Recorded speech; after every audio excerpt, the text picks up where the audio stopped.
Nous sommes encore une fois donc ñu nekkaat tey ci stadium Marius Ndiaye de Dakar donc nar leen jagleel encore inside bi ñu defoon démb donc bu mel noonu tey jii tey mooy troisième et dernière journée ci premier tour bi maanaam troisième fenêtre bi ñuy disputer fii ci Sénégal ci Marius Ndiaye donc tey lañ koy jeexal di rappeler ne Sénégal qualifié na pour deuxième tour bi Côte d'Ivoire qualifié na également c'est la même chose également pour la République démocratique du Congo ñetti pays yooyu yëpp jàll nañ deuxième tour bi.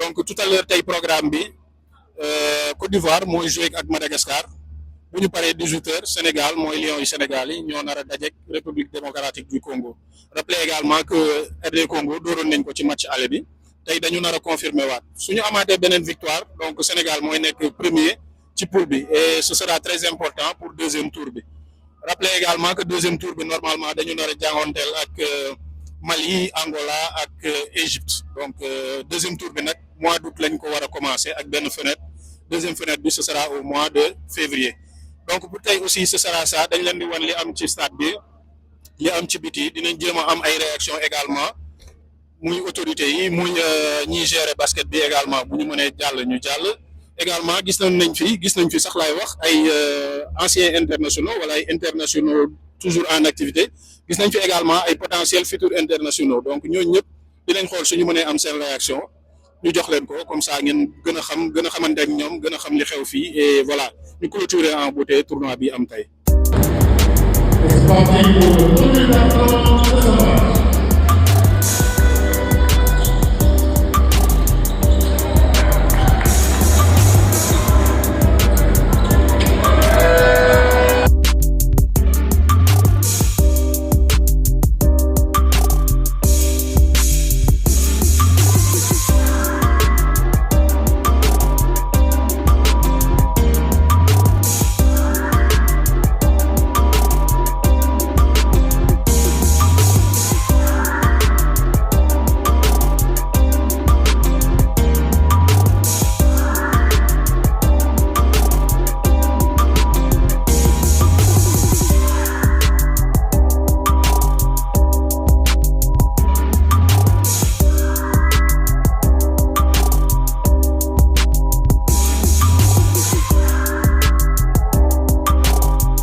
Marius Ndiaye ngeen nar a dajeek RD Congo lan nga ñu mën a war a ci match boobu naka ngeen pare.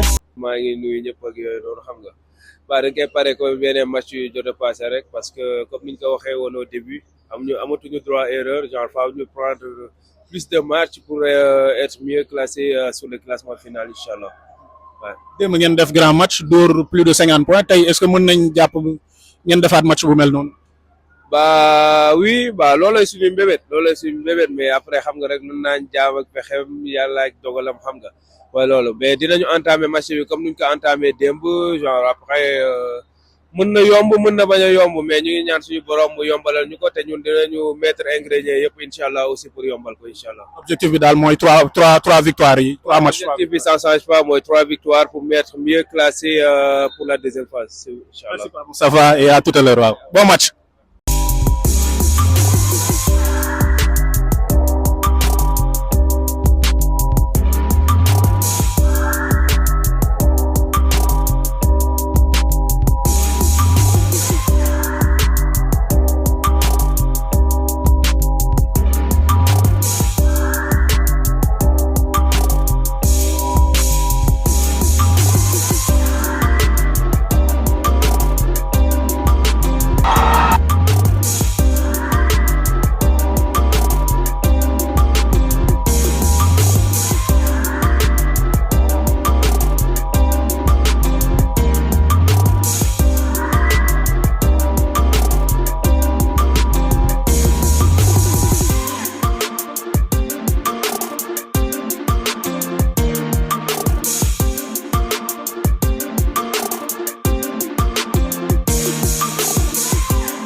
dellusiwaat nañ toujours ci seen émission Inside bi donc ñu ngi ak benn ñaar sax laay wax ñaari grands joueurs ñoo xam ne def nañ ay jaloore ci Sénégal basket Sénégal et au niveau international Matar Ndiaye ak Maleye Ndoye nuyu naa leen. fay nañ la ñu lay fay bu baax waaw alors déjà au sein de la sélection gis nañ leen yéen ay anciens ngeen def ngeen jaloore yi fépp seen rôle tey lan la ci biir sélection bi. waaye gunge équipe bi rek quoi gunge équipe bi parce que bon comme on dit c'est l'équipe de tous les Sénégalais n'est-ce pas yàlla def na tey ñu ngi position boo xam ne bon mun nañu dellu si waat dugal suñu loxo ci pat bi parce que bon gëj nañu gagné déjà et puis surtout yokk ci suñu expérience suñu am overseas suñu jëlee extérieur indi ko au service du basket sénégalais quoi c'est surtout ça quoi. Maleye lan nga ci mën a wax. waaw loolu rek la Matar wax na lépp en fait andi suñu expérience partagé ko yombalal coach bi liggéeyam nga xam ne moom day ñëw rek déroulé booy aussi expérience bi ñu jot am au niveau national et international transmettre leen ko xam ne affaire bi c'est une continuité ñun ñoo fi nekkoon ñoom ñu ngi fi doon ñeneen ñoo fi nekk donc chaîne bi continuer rek ñu jaar. alors comme je l'ai dit tantôt def ngeen lu rëy ci Sénégal ci basket bi est-ce que booy tey yéen a ngi partagé loolu ak ñoom est-ce que ñu ngi leen di déglu conseils yi ngeen leen di jox. non c'est sûr xam bu ñu doon déglu ñu fi toog xam nga loolu non je pense que on a un groupe sain surtout même ñi fi nekkul sax ah parce que bon soo gisee groupe bi c'est un groupe élargi am na joueurs yu soog a ñëw am na ñoo xam ne ñu ngi fi woon mais xam nga yàlla def na bon ñu ñuy déggal et puis jox nañu suñu gëdd tamit quoi et nous je crois qu'on leur rend bien xam nga comme ni xam nga comme dégâts li ñuy wax ay wax yenn saa yi duñ ko gëm li ñuy wax ay Sénégal benn bopp la xam nga man foog naa ñun li ñuy def ci basket bi fii ça exemplifie li nga xam ne moom la ñëpp war a def xam nga parce que fii bon ñun ñëpp comme on dit muy ngay ñàkk ay xam nga staff technique beeg ak joueurs yi dañu am symbiose xam nga te bon foog naa bu ñu continuer di pousser nii rek vers l'avant on aura des lendemains meilleurs.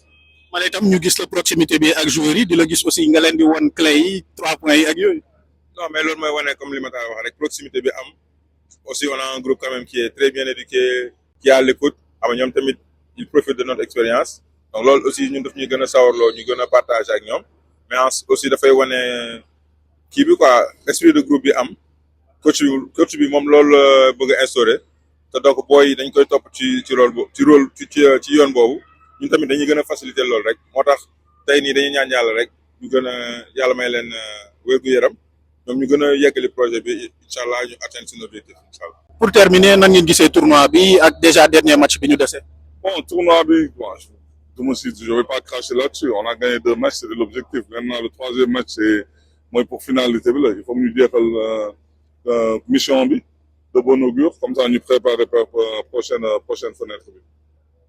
exactement projeté wu d'abord terminer le match xam nga match n'a jamais gagné de l'avance en avance maintenant à partir de là match bi suñu ko paree incha allah ñu projeté wu pour le deuxième tour bi nga xam ne moo gën ça va être décisif pour mën a incha allah dem uti ndam pour qualifier wu incha allah au championnat. mu nekkoon Maleye Ndoye ak Matar Ndiaye anciens internationaux sénégalais ñu def ay jaloore ci basket bi dans le monde au Sénégal donc ñu delluwaat toujours ci émission bi pour la suite.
Well so far here in this third quarter. This one, a rim rock by Baji.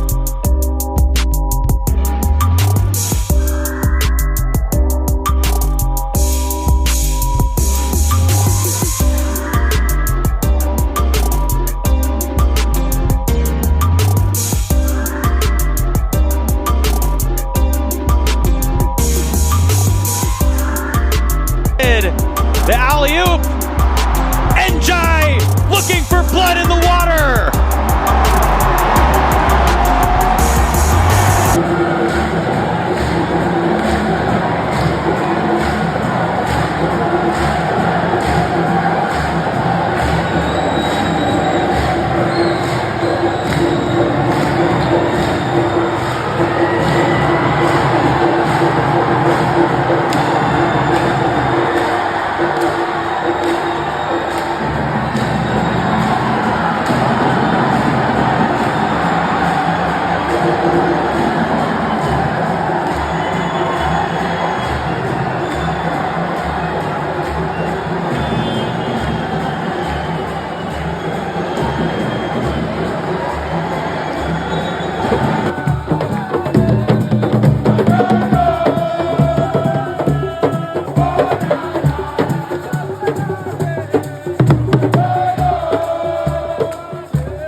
organiser au mois d'août à Dakar, c'est tout.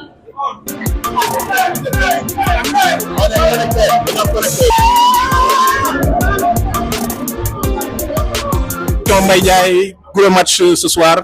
Qu'est-ce que vous pouvez nous dire par rapport à cette victoire? Franchement, ça fait plaisir. Même qu'on a mal débuté quand même, on a mal débuté au premier mi-temps. Après, on s'est ajusté un peu, on a monté l'essentiel et là, on a fini par gagner. Donc, on est content. Là, il reste encore des fenêtres à aller chercher. Donc, ça va être plus dur encore avec des équipes qui vont être plus impactantes. Donc, c'est à nous de travailler. On aura le temps de travailler et on va aller chercher la qualification. En première période, il y avait eu des difficultés. C'était dû à quoi? Ouais, on s'est relâché. On pensait que ça va être facile tout ça. Donc, le basket, c'est pas comme ça. Donc, il faut être tout le temps au top niveau et être concentré du début à la fin. Donc, là, après, on a ajusté l'intensité et ça s'est bien passé à la deuxième mi-temps. Et c'était le grand retour de Mbaye Ndiaye. On a vu, vous avez apporté beaucoup à cette équipe. Oui, ça fait plaisir, ça fait plaisir. Voilà, ça fait plaisir. J'ai eu des galères de blessures quand je dois venir. J'ai eu des blessures, donc là, je suis content. Je suis avec la famille. Après, j'ai pas laissé le lien. Je connais tout le monde, donc mon intégration c'était rapide. Donc je suis revenu avec les gars où on traîne ensemble depuis longtemps, donc c'était facile, quoi. Prêt pour le prochain tournoi au mois d'août? Oui, Inch'Allah, on sera là, Inch'Allah. Merci Mbaye, félicitations. dama wax ne dañoo am complicité rek dañoo connecté yëpp connecté xam na bal bi ñu move so bal bi su move rek xam na bu ñu connecté parce que bi day rafet te ñëpp xam na everybody gonna eat. Amin fierté la parce que depuis le début loolu moo nekkoon suñu objectif gagner 3 matchs yi comme ça ñu mën a am position bu baax après waaj yeneen fenêtre yi. waaw fier ci groupe bi rek fier ci groupe bi parce que ñëpp a concentré wu ñëpp a locked in xam na respecté entraînement yi amuñu ay détails quoi so fier ci groupe bi rek macha allah. Amin équipe bi yëpp ay équipe mag la Sénégal sama équipe bu mag la xam na ku nekk dañ koy jox cër bu mu am bu mu moom après bu desee lépp ci terrain bi la quoi xam na jaayante la rek affaire de góor la. Rapidement Tako, félicitations gis nañ tournoi bi malheureusement gisuñu la ci 2 matchs yi mujjee lu xew. Premier match sama journée. Alors noo gisee sa coéquipier yi ci match bu tay bi ak match bu démb bi. Ils ont bien fait. Gogo nañ bu baax. Match démb bi c'était un peu plus facile. Les Congo ñëwoon na ils étaient prêts pour nous mais deuxième mi-temps bi on s'est regroupé et on a bien fini. Est-ce que ça fait à Tako de porter le maillot du Sénégal?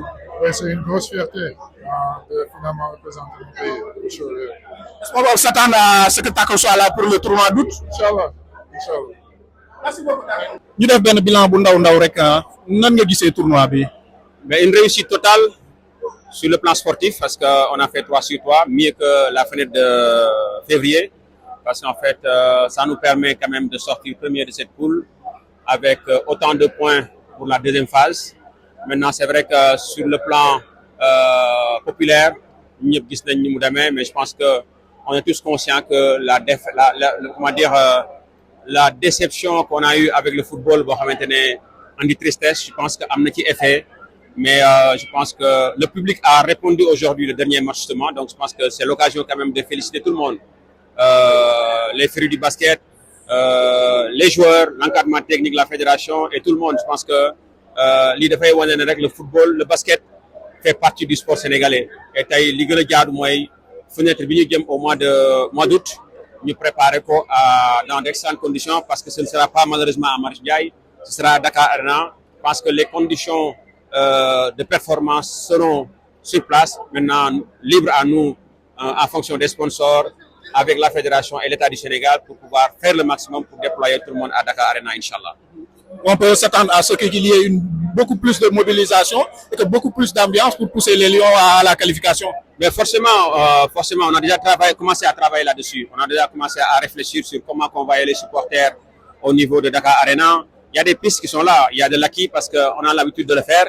Mais je pense qu'avec la mairie de Dakar, que je remercie au nom du président de la fédération qui a mis les moyens pour cette fenêtre, je pense qu'avec eux, on va travailler sur comment faire le maximum pour déployer autant que possible tous les supporters du Sénégal en direction de Dakar Arena, Inch'Allah. Avant de terminer, comment vous avez vu nos Lions sur ce tournoi? Mais un très bon niveau, surtout avec le renfort de Mbaye Ndiaye qui est venu renforcer avec Tako. Et je pense qu'on a un grand Badio, le capitaine, mais je pense que dans l'ensemble, le groupe était là. Je pense que c'est une continuité. J'en profite pour féliciter le coach qui est en train de faire un travail extraordinaire. Comme je lui ai dit hier, il y aura forcément un résultat au bout. Je pense qu'il est sur son processus, comme il l'a dit, parce que nous n'avons pas de résultat, Inch'Allah. ñu ngi ak Gora Camara di international sénégalais nekkoon ci tournoi bi passé mu ngi fi woon mais bi pas gisuñu ko lan moo waraloon absence bi championnat bi la woon wala pareil wala noonu.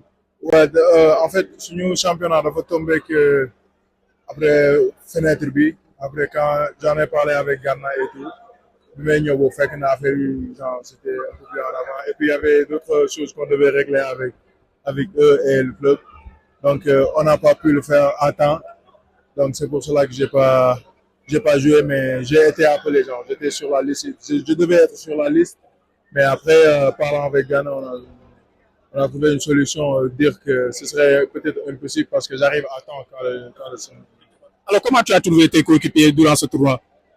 Excellent par rapport à la dernière fois on n'avait pas tous les jours au complet dès le début cette fois on a am nañ benn semaine boo xam ne ñëpp ñëwoon ñoo nañ à temps entraîné nañ avant bële loolu amuñu ko woon donc pour le important la te feeñ na tamit si terrain bi boo gisee niñ doon déplacé bal bi ak façon de jouer bi ñu amoon.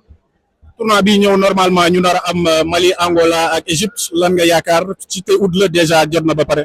Ouais pour Mali on a quelque chose qu'il nous doit selon moi c'est la partie la plus importante donc nous on sera prêts vu que am nañ temps suñu kanam pour préparer ko te joueurs yëpp ñu ngi fi donc dinañ teel a préparer suñu regroupement teel a pare pour jëli victoire yi ñu dese pour qualifier si phase bi. Et Gora est prêt pour apporter waat encore li mu doon indi. Ouais moi je suis prêt pour ça yow xam nga donc du coup pare naa je pense aussi samay coéquipiers wane nañ ne pare na donc fenêtre bi di ñëw di jouer dedans inchallah. Pour clôturer donc ñu ngi fii ak DTN bi le nouveau DTN parfait adjuvant donc coach DT sa sentiment après 3 victoires yu ñu am. D'abord sant yàlla parce que c'était pas évident sant yàlla may ñu ndam si ñetti match yi féliciter joueurs yi féliciter staff bi je pense que méttoon na lool mais ils ont pu surmonter difficulté daal te yàlla may nañu ndam ak di remercier tamit fédération par le nom président bi bureau bi yëpp ak ministère ñi nga xam ne ñu permettre ñu nekk conditions yi baax a baax pour mën a aborder fenêtre bi. Justement, il semble que vous avez bien préparé cette fenêtre et surtout le premier match contre la Côte d'Ivoire. Ah mais c'est ñoom xam nga ko ci ñoom jàngat la ils ont fait bon mais pas Côte d'Ivoire daf ñu surprendre parce que amuñu beaucoup d'informations sur certains joueurs yu bees yi ñëwoon mais bii pas xam nañ leen c'est pour cela on a pu les contenir yàlla may ñu si ndam. Bilan positif j'imagine 3 matchs 3 victoires qualification au deuxième tour. Ah bilan positif quand même parce que c'était les 3 matchs on a fait les 3 matchs pleins bilan satisfaisant et très positif.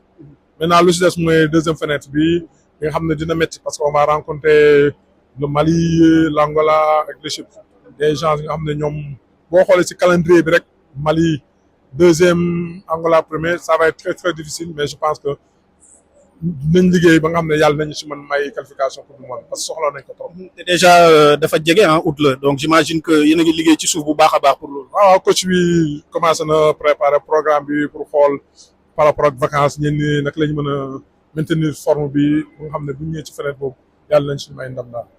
En tant que nouveau DTN ban appréciation nga def fi nga nekk ci kaw di xool gars yi ak yooyu. D'abord remercier sama prédécesseur quand même remercier sama prédécesseur bi nga xam ne moom liggéey ci moom la tàmbalee.